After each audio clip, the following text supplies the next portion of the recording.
இந்த உலகத்தில் கோடிக்கணக்கான மக்கள் இருக்கிறார்கள். ஆனால் அனைவரையும் சிவன் கவனிக்க மாட்டார். சிலருக்கு மட்டும் ஒரு விசேஷமான பார்வை இருக்கும். அந்த பார்வை கிடைத்தவர்கள் சாதாரண மனிதர்கள் அல்ல. நீங்கள் அடிக்கடி சிவன் பெயரை கேட்கிறீர்களா? அல்லது எதிர்பாராத நேரங்களில் சிவன் படத்தை பார்க்கிறீர்களா? அது ஒரு சின்ன விஷயம் அல்ல. அது சிவன் உங்களை அழைக்கும் ஒரு அறிகுறி. சிவன் ஒருவரை தேர்வு செய்வதற்கு முன் அவரை சோதிப்பார். கஷ்டங்களைக் கொடுப்பார், வலியைக் கொடுப்பார், தனிமையைக் கொடுப்பார். ஏன் தெரியுமா? பலவீனமானவர்களை அல்ல, வலிமையானவர்களை உருமாக்கத்தான்.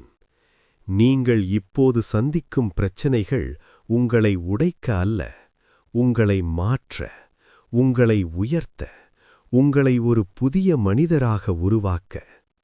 சிவன் அமைதியாக இருப்பார், ஆனால் அவர் ஒருபோதும் தவறமாட்டார். சரியான நேரத்தில் சரியான வாழ்க்கையைத் தருவார். நீங்கள் இப்போது காத்திருக்கிறீர்கள் என்றால் அது வீணல்ல. சிவன் உங்களுக்காக ஒரு பெரிய திட்டத்தை வைத்திருக்கிறார்.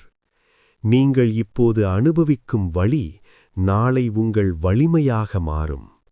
ஒரு நாள் நீங்கள் பின்னால் திரும்பி பார்க்கும்போது இந்த கஷ்டங்களெல்லாம் உங்களை இந்த நிலைக்கு கொண்டு வந்தது என்று புரியும்.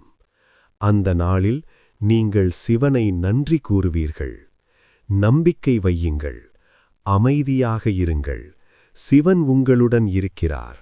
அவர் உங்களை ஒருபோதும் கைவிட மாட்டார்.